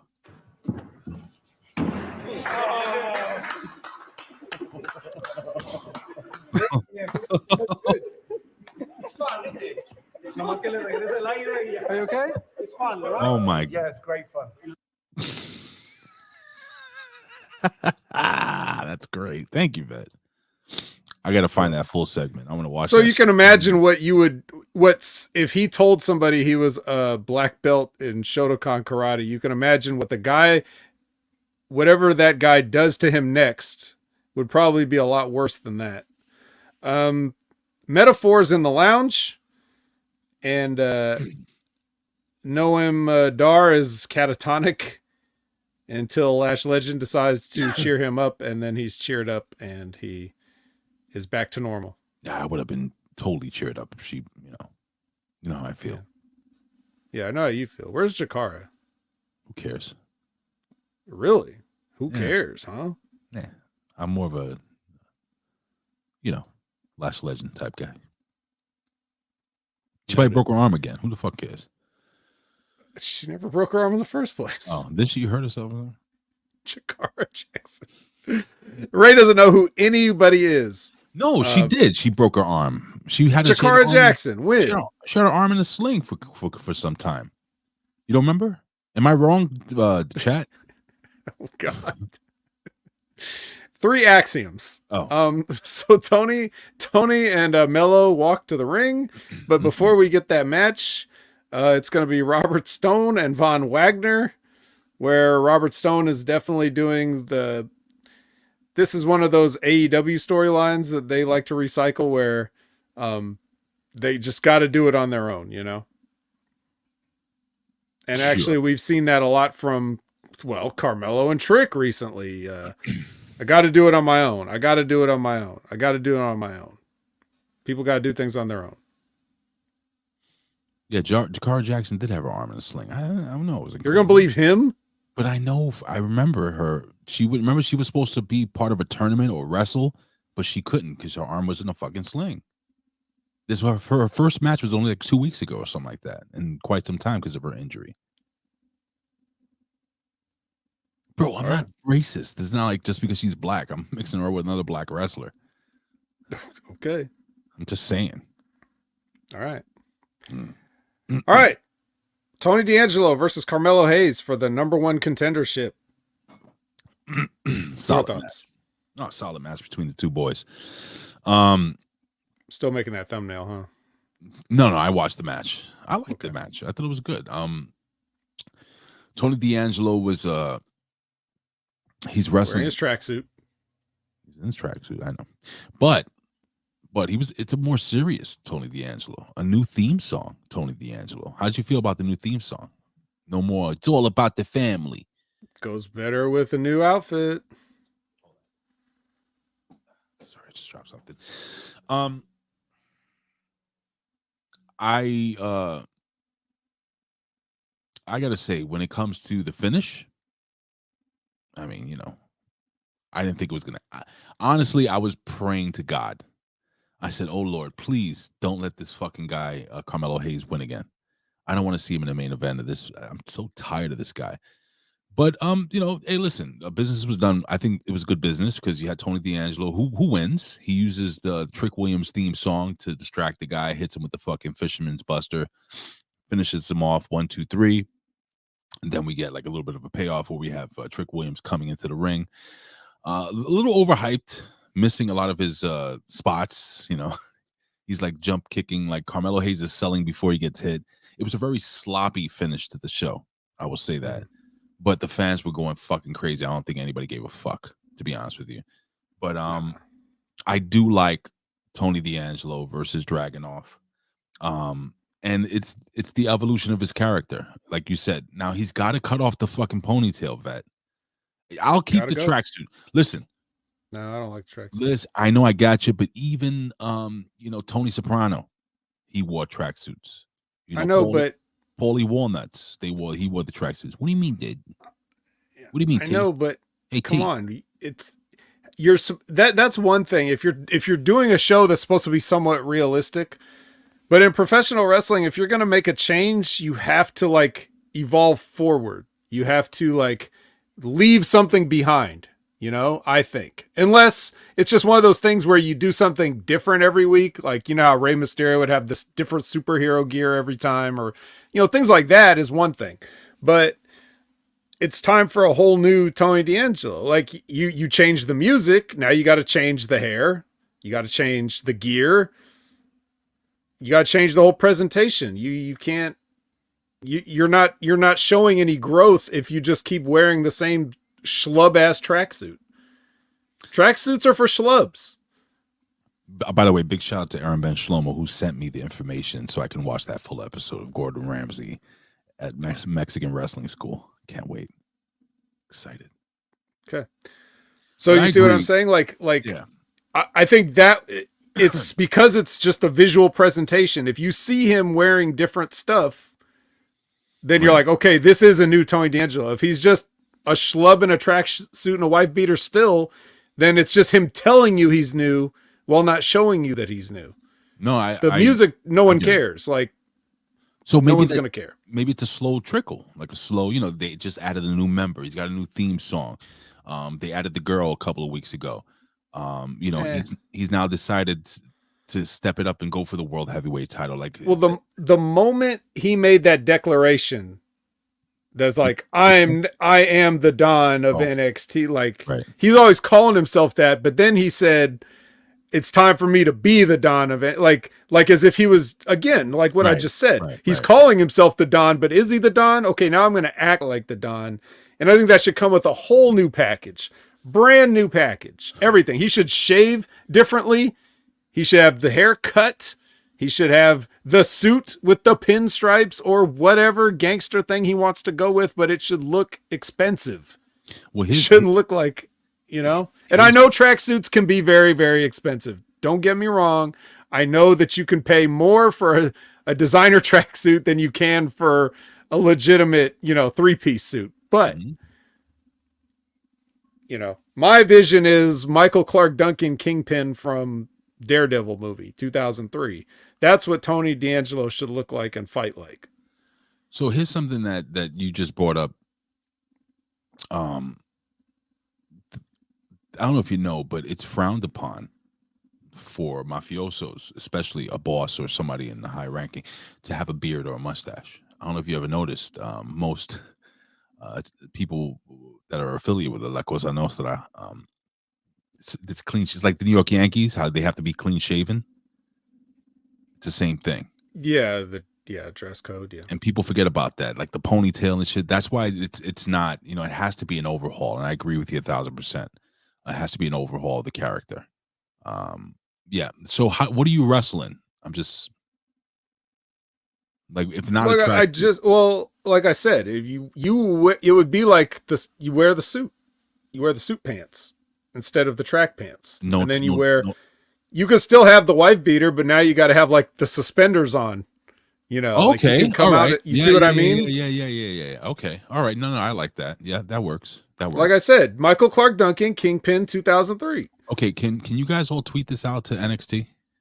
Like, clip this out, maybe, and send this to I'm serious, because I would love to see an evolution of the character that way. Because not for nothing, Tony D'Angelo, number one, is in great shape. Like, I feel like he's gained some muscle and lost body fat. He looks better. I think an overhaul of his character would be great, Vet. Very, very, very, very good point. So anyway, with that being said, Vet, listen, there were some silly things here, as usual. It's NXT, it's developmental. But again, I found myself enjoying the show. I didn't hate it. Would I recommend that you go back and watch it? It's up to you if you don't have anything else to do. But that's why you've got to have something else to do. Well, listen, not everybody's as cool as you and I, Vet. But speaking about cool, and speaking about you being the Vet, what you got coming up, buddy? Well, Probably the next time you'll see me on a show will be the Wreckage. No, Vet, come on. The Wreckage. Thank you. That'll be Sunday at 8 a.m. Pacific, 11 a.m. Eastern, live with Jimmy T. If you didn't hear me last Wreckage, if you like hot, angry, promo cutting Vet, I think that's probably the show for you, wouldn't you say, Ray? Like if absolutely. If people like when I get fired up and just start ranting on people, you're gonna what did I do for like the first 30 minutes? It was like The Rock. It was who else did I cut a promo on? Oh Jesus. There's so many people. Everybody and anyone. Yeah, it was not a good day to be in my crosshairs. So if you missed that one, check it out, channelattitude.com.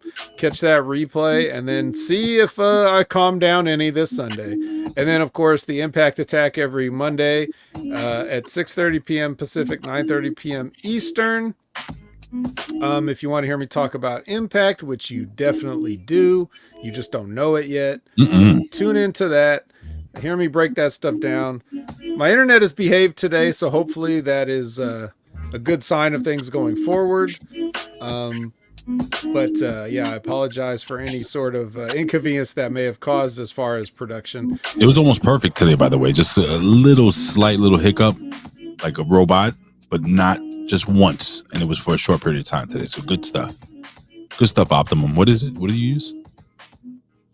Yes, just Comcast. They're a very small up and coming company that sure. So that's that. And everywhere else you can find me at Opinion Haver, and then you can check out Wrestling with Rib Rogers every Friday, 8 a.m. Pacific, 11 a.m. Eastern for a live Q&A, my YouTube channel. And you can always check out Stevie Richards doing all of his stuff on all of his channels. Most recently, he put up a video about the birth of Hulkamania that had to be heavily edited for YouTube, so it's like down to 5 minutes. But if you want to see the full unedited video, you'll go to Stevie Richards' Patreon, and you'll sign up and watch it there. It's well worth it, the content you get. So if you want to support Stevie, that's a great way to do it. That list of Patreon supporters is growing every time. And he's got a new stuff going on, setting up the Blue World Order Studios. He's been showing some pictures of how that's going. So that's it for me, Ray. Cool, man. This week, the Pro Wrestling Reflection goes back to the movies. I didn't make a thumbnail yet, but I'll throw this up. Do you remember this movie? Hell Comes to Frogtown. Yes. Have you seen it? I've seen parts of it. I don't know if I actually sat through this whole thing. I may have to. It says, trapped in a nuclear wasteland surrounded by mutants, Sam Hell, played by Roddy Piper, has a mission to fertilize as many women as possible. It's a tough job, but somebody's got to do it. Hell Comes to Frogtown. That's going to be the Professor and Tommy Wonder. They'll be breaking this movie down again. Roddy Piper. I didn't even know this movie fucking existed until they mentioned it to me. I don't know what year this is. I guess I'll find out. But you enjoyed the movie, correct, Vet? Oh yeah, I believe the mutant frogs in the movie were also trying to fertilize. Sure. If that's the word we're going to use. Yeah. Bang, bang, bang, bang, bang. And later tonight, it's going to be me and April, but not only me and April, or April and I.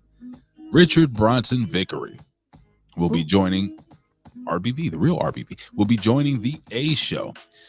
And the topic is they all fucking lied to us. Yes, what am I talking about? Well, the CDC has just come out and said, so COVID-19, yeah, it's just like a flu.